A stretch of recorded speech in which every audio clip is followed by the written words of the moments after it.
rendez-vous avec les générations à venir. Il ne gère pas la prochaine élection, mais les générations à venir. Et ces élections, chaque 5 ans, chaque 7 ans, 1001 élections. Ba pare bëgg a gëmloo les peuples africains ne leen élection mooy régler seen problème alors que élection du régler problème élection li muy def rek mooy ñiy lekk ba suur ñeneen ñëw lekk ba suur en Afrique c'est ça le problème ñii bu ñu lekkee ba suur ñeneen ñi ne leen tey ngeen jóge fi à tout prix vous allez quitter le pouvoir ñun ñu ñëw on remet les mêmes choses on répète les mêmes erreurs on bouffe on règle nos problèmes et les problèmes de nos proches et après ñu dem suñu yoon si on ne part pas en prison on va quitter nos pays. La plupart de nos anciens premiers ministres, de nos anciens chefs d'État en Afrique, après bu ñu paree sax dootuñu mën a dëkk ci seen réew ils ne se sentent plus en sécurité parce que peut-être qu'ils en ont trop pris man loolu mooy suma problème fondamental et c'est ce qui s'est passé en Guinée la place du service public de la santé la place du service public de l'éducation la sécurité l'accès universel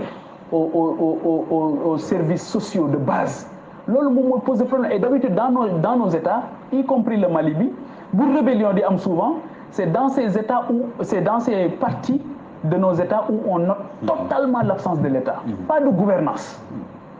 il y a absolument rien du tout et que loolu yow yaay poser les germes d'une rébellion maintenant bu demee nag ba egg ci niveau bi mu egg fii Guinée où les gens s'interrogent moo tax man tey jii li xew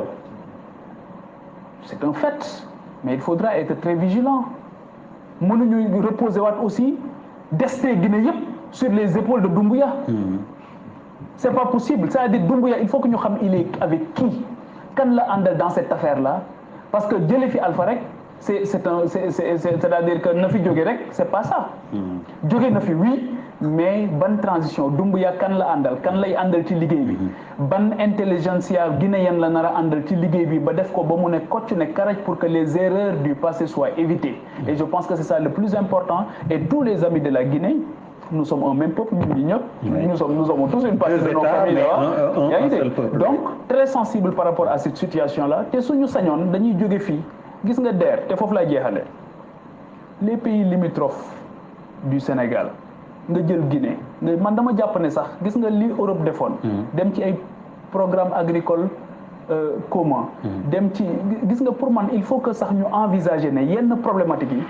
nos États à eux seuls mënuñu ko régler il faut aller vers ça même les pères fondateurs sax ñoom ñoo ëppoon yitte avaient plus de volonté amoon nañ sa fédération entre le Sénégal et le Mali j'ai l'impression qu'ils se parlaient plus qu'ils étaient beaucoup plus élégants qu'ils étaient beaucoup courtois léegi dóorante rek donc je pense que il faut qu'on ait cette diplomatie là cette intelligence dépasser cette situation comprendre que nous avons un destin commun il faut s'en sortir de façon collégiale sinon on va tous mourir